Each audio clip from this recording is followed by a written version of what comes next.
थारमाने बे घटनाया मैया 17 थारिख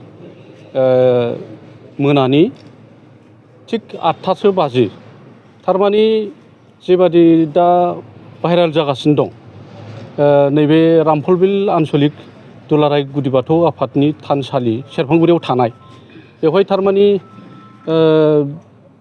बिराद गाज्रि सिनारि भाइराल जानाय माने नुबाय थादों। बियो घटनाया आसलते ओरैबादि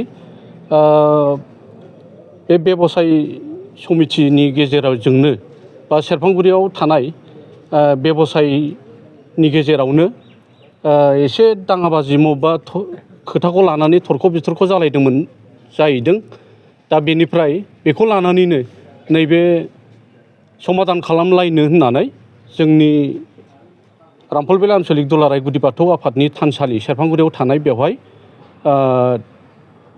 मिटिं जिरायनो होननानै जायगाखौ बिनाय जादोंमोन आरो ओमफ्राय जायगाखौबो होनाय जाबाय आफादनि मानसिफ्रा सेक्रेटारि प्रेसिडेन्टजों रायज्लायनानै।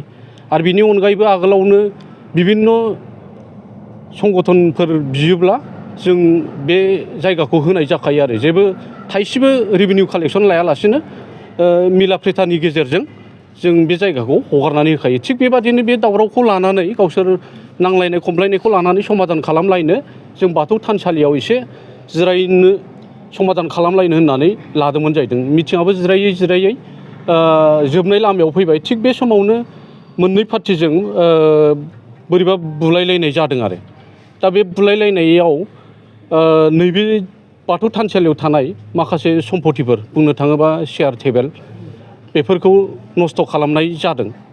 दा जोंना बेल'नो बुंनांगौआ जोंहा जेबो बेवहाय आसलते बारा बुंनांगौ गैया होनबाबो बुंनांगोन मारैयाव बेयो मोनसे बाथौ थानसालिया जाहैबाय बर'फोरनि मोनसे गोथार धोरोम आरो पबित्र स्थान जायगा।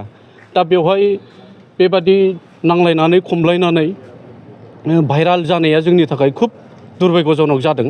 मानो होननानै बुङोब्ला ओरैबादि गोसारबाय जे सेरफांगुरियाव थानाय बाथौ थानसालिनि कत्रिपक्ष सालायगिरि आफाद संगठनजों बे ओनसोलनि गुबुन गुबुन जाथि गस्थिफ्रा माबा मोनसे दावराव जालायलायनानै बुख्रुबजोब्बायनो सेरफांगुरिनियाव बाथौ थानसालिखौ बुख्रुबजोब्बाय जाहैदों। बेबादि मोनसे भाइराल थांदों आरो दा आं नंखायनो दिनै मिडियानि गेजेरजों नोंथांमोननो स्पष्ट' क्लियारिफिकेसन खालामनो लुबैनाया बेनो बेवहाय आफादजों जेबो जायाखै। खालि आफादा बेहाय थान दङ हिसाबै मोनसे कमिउनिटि हल जिरायग्राबो दङ हिसाबै बेवहाय जायगा दङखाय बिथांमोनहा बिदों आफादनिफ्राय बेखौ होनायबो जादों आरो दा बे हिसाबै जोंजों जेबो जायाखैखौ आं दिनै गासैबो जोंनि दुलाराय गुदि बाथौ आफाद बा गासै बाथौ सिबियारि धर्मालम्बी गासैबो बिथांमोननिसिम आं बेखौनो क्लियार खालामहरबाय जे बाथौ सिबियारिफोर बा आफादनि दैदेनगिरिफोरजों जेबो जायाखै। गावसोरनि गेजेरावनो बियो नांलाय खमलाय जानानै खालि जोंनि जायगाखौल' बिदोंमोन। नांलायनानै थरख' बिथरख' जानानै बे चेयार टेबोलखौ बुख्रुबनाय जादों। दा बेवहाय जोंनि जायगायाव जानाय हिसाबै दा जोंनि आफादजों माबा मोनसे जाबाय निस्सय बिदि नंनानै बिराद मानसिफ्रा सोंहरलायगासिनो दं आरो दा आं बेखौनो क्लियार खालामनानै होनाय जाबाय आफादजों बा ओनसोलनि रायजो राजाया जेबो जायाखै। मा आफादा बेयो जाहैबाय दुलाराय गुदि बाथौ आफाद बे थाना बबे आफादा मिटिं खालामा? बेयो जाहैबाय बेबसाय सन्था बा ट्रेड इउनियन सेरफांगुरिनि बिसोरनो समाधान खालामलायनो होननानै बे जायगाखौ बिनाय जादोंमोन आरो दा दिनैहाय सेरफांगुरि थानायावहाय फैदों।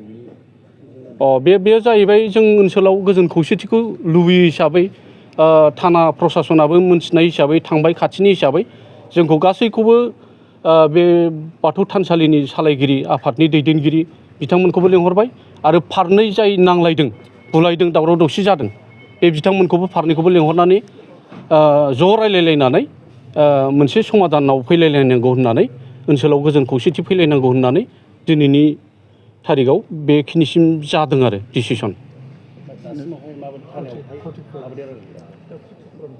दा मथेथे ओरैबादि जादों बेवहाय जोंनि डिसिसन थानाजों एडमिनिस्ट्रेसन लाइनजों जेरैबायदि रायलायदों बे दावराव जानाय मोननै ग्रुप ओमफ्राय जोंनि बाथौ थानसालिनि दैदेनगिरिफोर जयै रायलायलायनानै डिसिसना बेनो जे बेवहाय जेसेबां चेयार टेबोल खय खथि जादों बेखौ होफिननांगौ आरो मोनसेया जाहैबाय दादि भाइराल फुरा जाबाय बुख्रुबजोबजाबायनो रामफलबिल आन्सलिक दुलाराय गुदि बाथौ आफादनि थानसालिनि सेरफांगुरियाव थानाया बुख्रुबजोबजाबाय माबा हाय खाजिया जादोंनो बे जिनिसा गोसारलाजोब्बाय बेखौ स्पस्ट खालामनानै होनांगौ होननानै जोंबो नारसिनबाय आरो प्रसासनाबो नारसिनबाय बै बुलायग्राफ्रा दावराव जाग्राफ्रा जाहाथे क्षमा बियो बेखौ दिनै सावरायनायाव दा एडमिनिस्ट्रेसननि गेजेरजों थानाजों रायलायलायनानै क्षमा बिनांगौ होननानै जों बुंनाय जाबाय आरो बिथांमोनहा बिसिगोनबो निस्सय